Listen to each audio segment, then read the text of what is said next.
Corona के हवाले से आज हंगामी सूरत हाल बरपा रही क्योंकि कई सारे कैदियों की कोरोना रिपोर्ट मुस्बत आई और साथ ही अगर जेलर की बात करेंगे तो जेलर भी कोरोना मुस्बत पाए गए, जिसके बाद कोविड अस्पताल हंगामी तौर पर बनाया गया।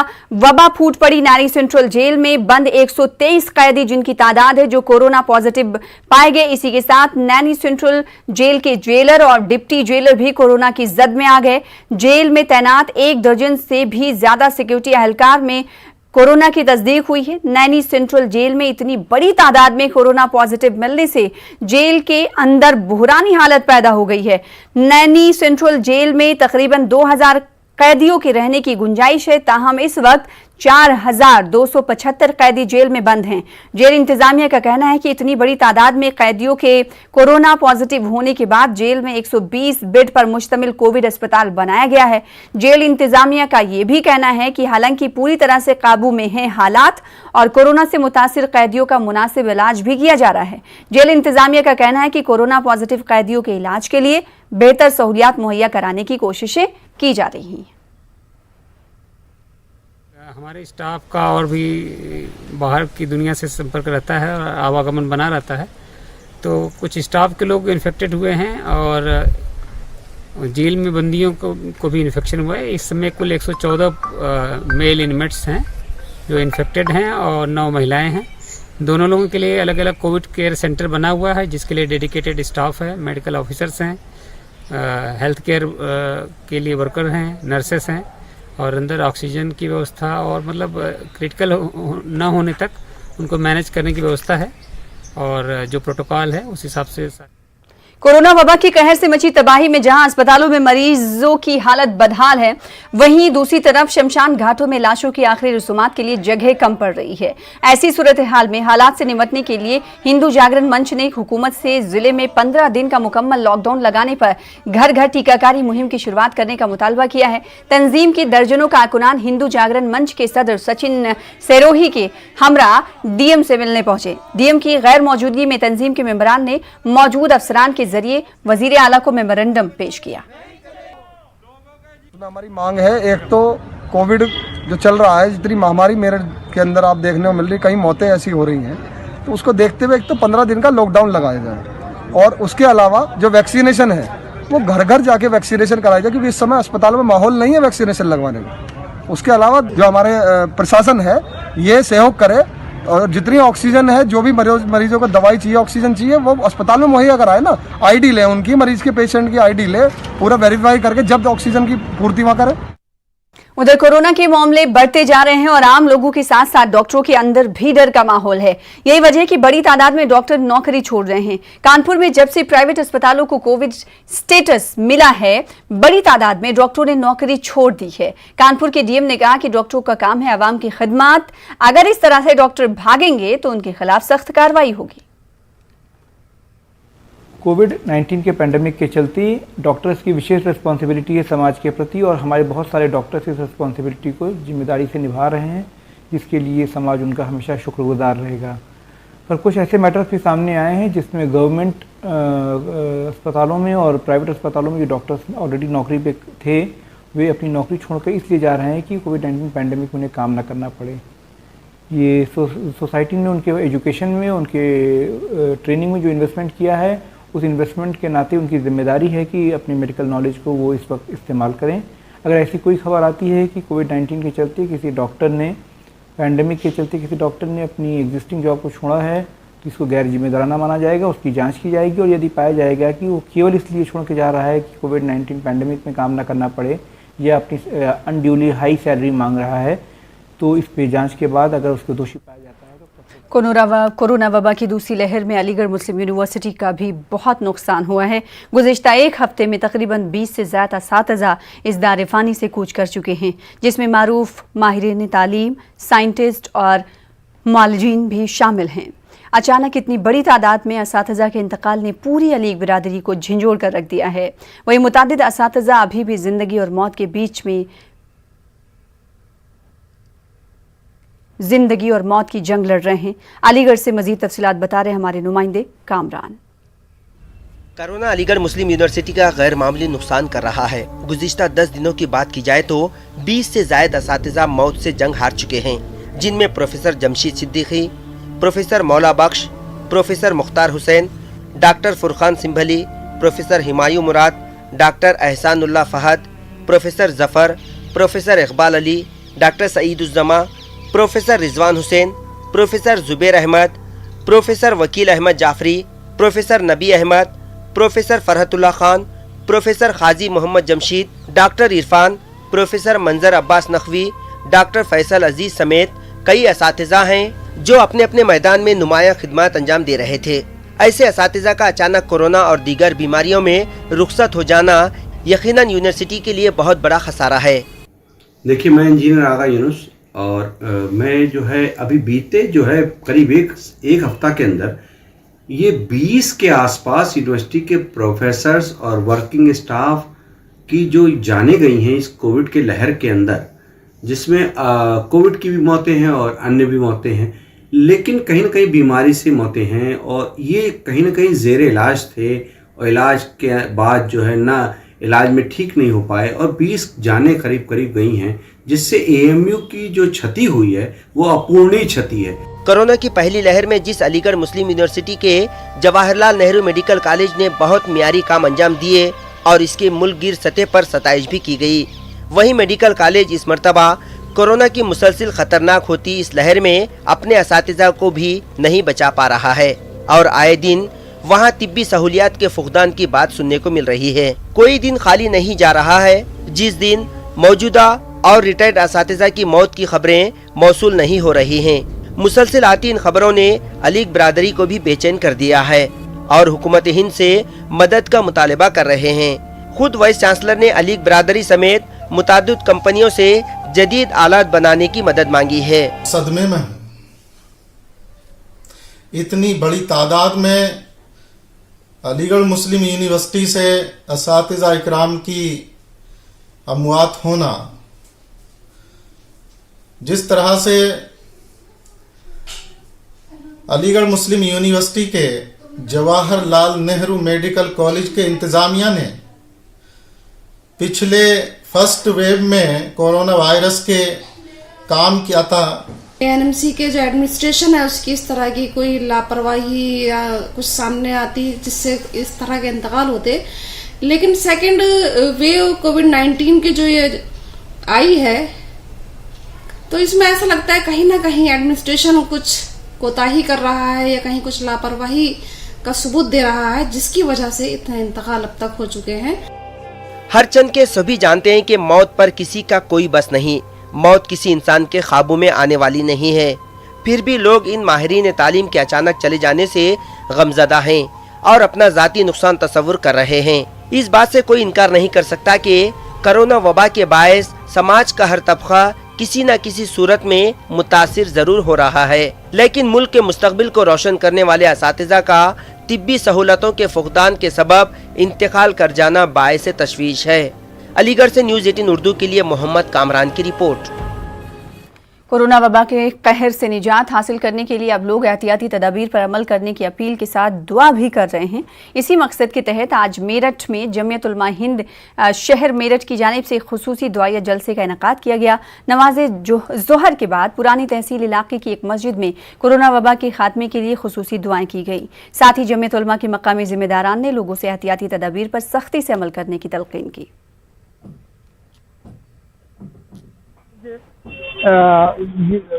जब दुनिया के अंदर अज़ाब आते हैं, आंधी हो, तूफान हो, बारिश हो, सैलाब हो, ज़लज़ले हो या बीमारियां, ये सब अल्लाह ताला की नाराज़गी का इज़हार करते हैं।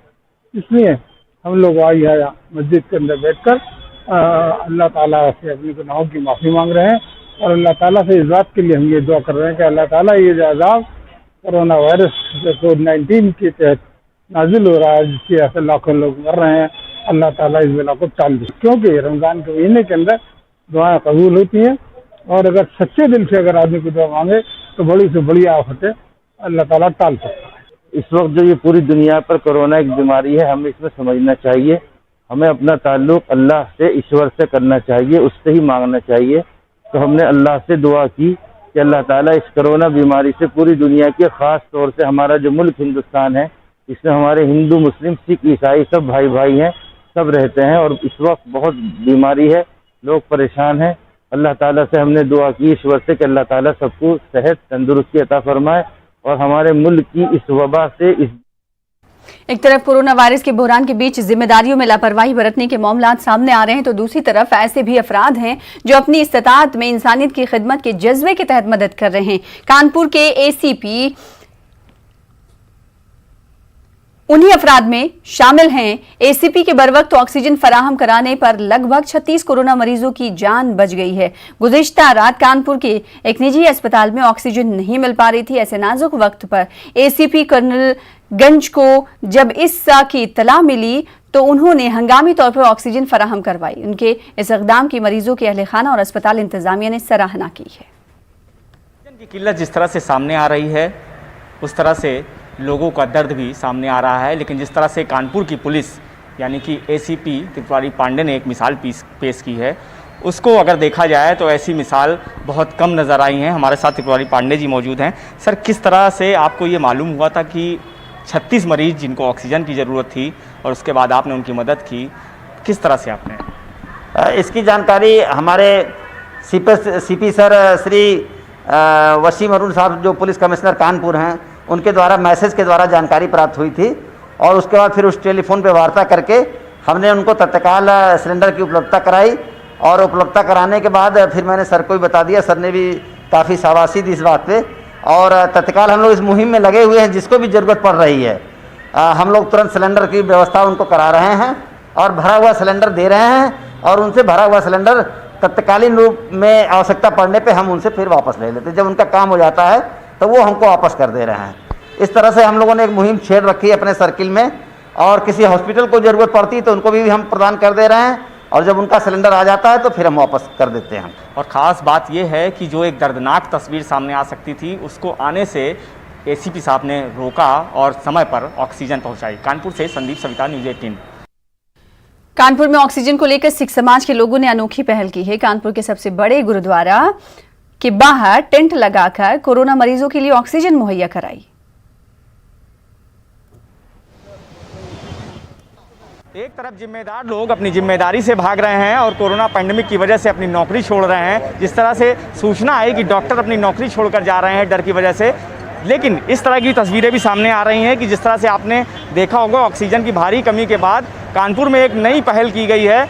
ऑक्सीजन के लिए कैंप लगाया गया है। यहाँ पर लोग अपने मरीजों को लेकर आ रहे हैं और उन्हें यहाँ पर ऑक्सीजन दी जा रही है। ये एक अनोखी पहल है और शायद ये पहली एक पहल है जहाँ पर ऑक्सीजन देने का काम किया जा रहा है। जिस तरह देखिए यहाँ पर बेड लगे हुए हैं और मरीज़ यहाँ पर जितनी उन्हें आवश्यकता है, जब तक उन्हें ऑक्सीजन मुहैया नहीं होती है तब तक उन्हें ऑक्सीजन मिलती है और उसके बाद उन्हें हॉस्पिटलाइज कर दिया जाता है।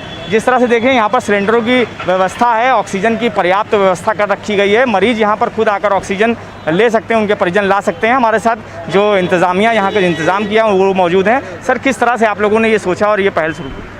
देखिए, हम लोगों ने तो जब देखा सरकार विफल हो चुकी है और लोग मर रहे हैं, लाशों के ढेर लगे हुए हैं, तो मानवता के नाते लंगर तो लगाते थे। हमने ऑक्सीजन का लंगर लगा दिया और कल हमने 56 लोगों को जिनका लेवल कम था ऑक्सीजन का उनको ठीक कर, आज भी सुबह से करीबन 40 लोग ठीक होकर जा चुके हैं।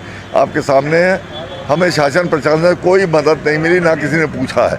ये हम अपने निजी स्रोतों से श्री गुरु सिंह सभा लाटू और कानपुर कर रहे हैं। ये आप क्या अपील करना चाहेंगे कि जिस तरह की मुहिम की शुरुआत आपने की है, देश में और प्रदेश में इस तरह की मुहिम होनी चाहिए, क्या अपील करेंगे?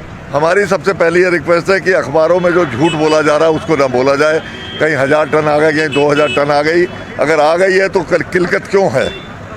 पहली बात तो ये बंद कर दें, सरकार झूठ बोलना बंद कर दे। और समाज सेवी संस्थाएं, अगर हमें आना पड़ा है, हम भी अपनी जान को खतरे में डाल के आए हैं कोरोना मरीजों के बीच में। क्या हमें जान नहीं प्यारी? लेकिन किसी मंत्री संतरी ने, किसी ने, कानपुर के किसी विधायक, MP, MLA ने नहीं पूछा, वोटों के लिए पूछा है। सरकार सड़क पे आज 45 डिग्री में हम आपके साथ 45 डिग्री में हम लोग यहाँ बैठे हुए हैं सड़क के ऊपर। अभी कोई आ जाए तो उनके लिए बढ़िया कॉटेज बनते हैं। हमें कोई मदद नहीं मिली है। तो जिस तरह से आपने देखा कि इनका गुस्सा सरकार के प्रति भी है, कहीं ना कहीं सरकार के खिलाफ इनका गुस्सा है और इनका कहना है कि इनको कोई मदद नहीं मिली है, फिर भी ये इंसानियत के नाते अपनी संस्था के द्वारा लोगों की मदद कर रहे हैं। कानपुर से संदीप सविता, न्यूज़ 18 उर्दू। उधर इलाहाबाद में एक बार फिर इंसानियत की बेहतरीन मिसाल देखने को मिली और शहर के मयूराबाद चौराहे पर सीवर की सफाई के दौरान 2 सफाई कारकुन सीवर टैंक के अंदर फंस गए। सीवर टैंक में मौजूद गैस से उनका दम घुटने लगा। इनको बचाने के लिए तीसरा सफाई कारकुन रुकन भी सीवर में दाखिल हो गया, लेकिन उसकी हालत भी बिगड़ने लगी। सीवर में फंसे सफाई कारकुन के शोर मचाने से मकामी लोग उनकी मदद को दौड़े। इलाके के नौजवानों ने अपनी जान की परवाह ना करते हुए इन तीनों मजदूरों को बाहिफाजत सीवर टैंक से बाहर निकाला। उत्तर प्रदेश में चल रहे पंचायत चुनाव के आखिरी मरहले में कल अलीगढ़ में वोटिंग होनी है। आज धनीपुर मंडी से 236 पोलिंग पार्टियां रवाना हुई हैं। कोरोना के इस दौरान ड्यूटी करने वाले मुलाजमीन खासे बरहम हैं। मुलाजमीन को ना तो सैनिटाइजर दिया जा रहा है और ना ही समाजी दूरी का कोई खास ख्याल रखा गया है। कोरोना गाइडलाइंस की धज्जियां उड़ाई जा रही हैं, जबकि जिला इंतजामिया पुख्ता इंतजामात के दावे कर रहा है। जमीनी हकीकत जबकि इसके बरक्स हैं। वज़ीर-ए-आज़म नरेंद्र मोदी का आत्मनिर्भर भारत बनाने का ऐलान एक फैसला कुन मोड़ पर आ गया है, जो कि हिंदुस्तान की मईशत के नुक्ते नज़र से काफ़ी अहम है। नेटवर्क 18 की पहल और ITC के जरिए पेश करदा स्वाभिमान भारत आपके लिए मुल्क भर से आत्मनिर्भरता और उससे जुड़ी हौसला दिलाने वाली कहानियां लेकर आ रहा है। आखिर ऐसी नित नई हुसूलियाबियों से लिपटी हुई कहानियां जो हमें एक बेहतर कौम की शक्ल में डिफाइन करती हैं, उन्हीं में से एक कहानी है पूजा मिश्रा की, जो एक IIM ग्रेजुएट हैं, जो गरीब बच्चों के लिए स्कूल खोलने के मकसद से अपने आबाई गाँव वापस चली गई।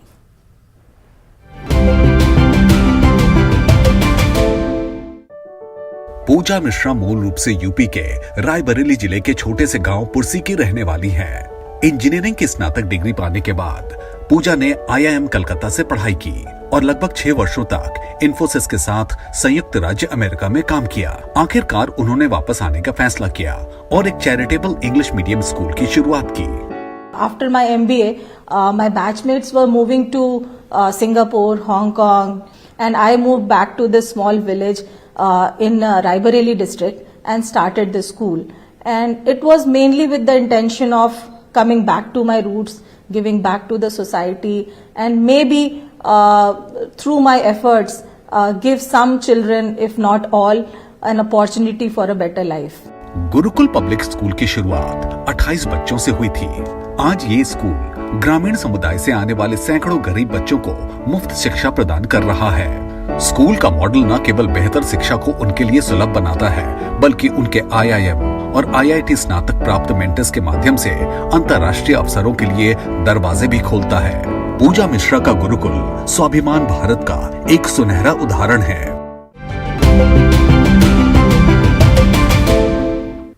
हिंदुस्तान की ऐसी कई कामयाबी की कहानियों को देखने के लिए बने रही है ITC प्रेजेंस स्वाभिमान भारत नेटवर्क 18 की पहल के साथ। फिलहाल आगे बढ़ लेते हैं और रुख कर लेते हैं बिहार की अहम खबरों का।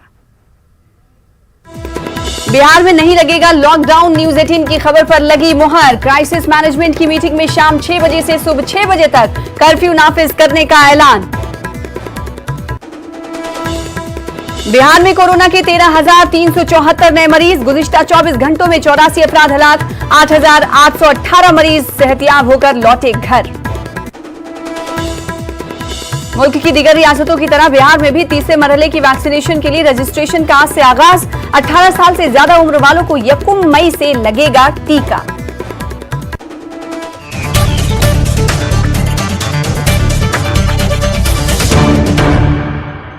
बिहार में लॉकडाउन नहीं लगाया जाएगा। क्राइसिस मैनेजमेंट की मीटिंग में यह फैसला लिया गया।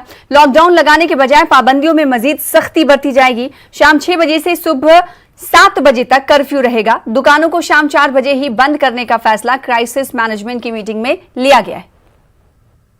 मोहल्लावार दुकानों को अल्टरनेट डेज पर खोलने का आदेश दिया जा सकेगा।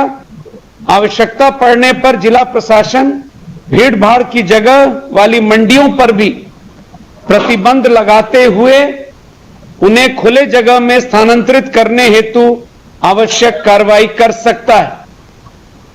रात्रि कर्फ्यू शाम 6 बजे से सुबह 6 बजे तक रहेगा, 6 PM to 6 AM।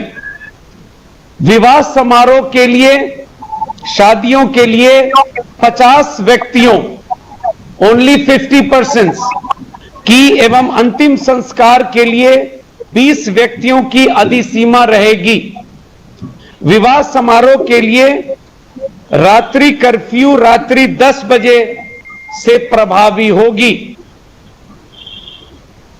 जिले के अंदर जरूरत के अनुरूप कंटेनमेंट जोन्स गठित करेंगे और उपर्युक्त प्रतिबंधों के अतिरिक्त प्रतिबंध यथा सब्जी, फल, मांस, मछली, किराना एवं दवा की दुकानों तथा अन्य आवश्यक सेवाओं को छोड़कर सभी दुकानों को बंद करने आदि के लिए सक्षम होंगे। यानी जहां पर केसेस ज़्यादा पाए जाएंगे वहां कंटेनमेंट जोन गठित किया जाएगा और सभी तरह की गतिविधियों पर पाबंदी रहेगी, फूड आइटम और दवा की दुकान छोड़कर। इमारत शरिया बिहार ने कोरोना की शिद्दत को देखते हुए लोगों से अपील की है कि वो अवामी सतह पर अपने अपने मोहल्ले में ऑक्सीजन का इंतजाम करें। साथ ही साथ एम्बुलेंस की सहूलतों के सिलसिले में भी लोगों की जानिब से पहल शुरू की जाए। इमारत के जनरल सेक्रेटरी मौलाना शिबली कासमी के मुताबिक इमारत शरिया की तरफ से एम्बुलेंस की सहूलत मुहैया कराई गई है। अब ऑक्सीजन की सहूलत मुहैया कराने की भी कोशिश की जा रही है। इमारत ने लोगों से कोरोना गाइडलाइंस पर अमल पैरा होने की तलकीन की है। करता हूं इमारत शरिया की जानिब से कि सरकार की तरफ से जारी की हुई गाइडलाइन पर मजबूती के साथ अमल करें, अपनी जान अपनी सेहत की हकीकत को समझें, लोगों की जानों की कीमत को समझें, अपनी भी हिफाजत करें, माहौल और समाज के लोगों को भी इस बीमारी से बचाने में ताउन दें। ये याद रखें कि थोड़ी सी गफलत आपकी कीमती जान ले सकती है और माहौल और माशरे के में इस वायरस के फैलने का ज़रिया बन सकता है। इसलिए खुद भी बचें, दूसरों को भी बचाएं। इमारत शरिया ने मुस्तकिल लोगों से अपीलें की हैं। मैं आपके ज़रिए भी लोगों से अपील और गुजारिश कर रहा हूँ, ख़ास तौर से उन लोगों से जो माशरे में समाज में पढ़े लिखे हैं, जिनको अल्लाह ताला ने कोई हैसियत दी। फिलहाल इसी के साथ इस बुलेटिन में इतना ही। मज़ीद खबरों के लिए आप लॉग इन कर सकते हैं हमारी वेबसाइट पर और मुझे दीजिए इजाज़त। आदाब।